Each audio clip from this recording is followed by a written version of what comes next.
Assalamualaikum warahmatullahi wabarakatuh. Dan selamat sejahtera. Bertemu lagi saya Zaza. Kali ini Zaza bersama suami. Okey. Berbuka puasa 8 Ramadan. Di sini di cahaya Tom Yam. Dan bukanya di cahaya cinta. Tapi kami juga yang bercahaya. Tu. Di sini. Dia penting Zaza hari ini minum air. Sama warna pakaian Zaza iaitu air green tea. Okey. Zaza ada dua air, satu air sky juice iaitu air kosong dan satu lagi air green tea sama kan. Tu sekali-sekali dengan cup dia pun sama. Bukan Zaza saja ada air 2 gelas, suami juga ada air 2 gelas. Okey. Suami ada air bandung dan air teh tarik.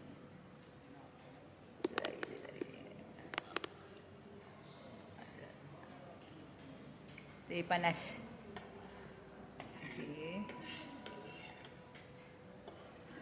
Lepas tu Zaza hari ni buka puasa makan nasi goreng bawal. Nasi goreng bawal ni 3 rasa bawal dia.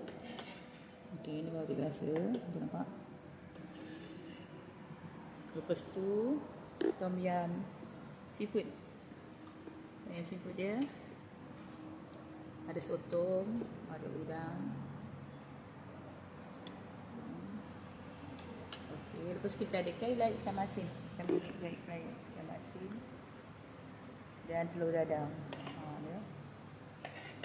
Kira tu sama-sama air ada 2.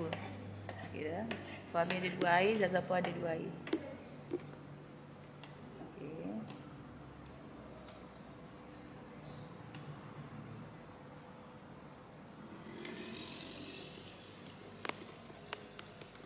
Okey. Air Zaza tadi kan sama warna pakaian dia. Kat sini nampak sikit.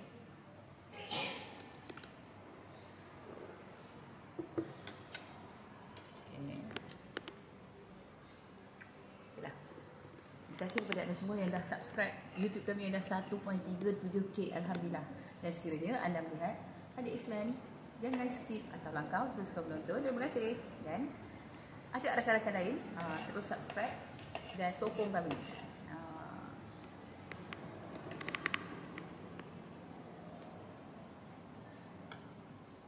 Itu dia.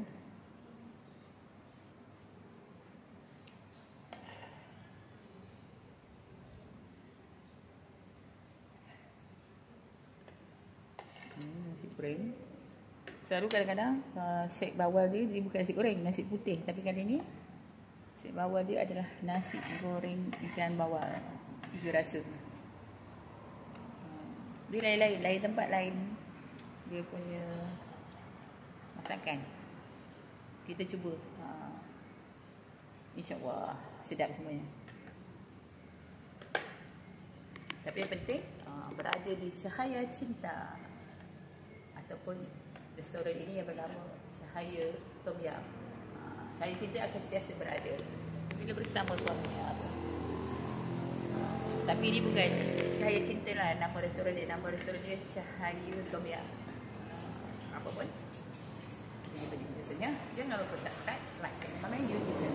Kami nak berjaya bersama dahulu. Kita jumpa di video selanjutnya. Jangan lupa subscribe, like, share, komen YouTube kami. Kita tak ada selalu.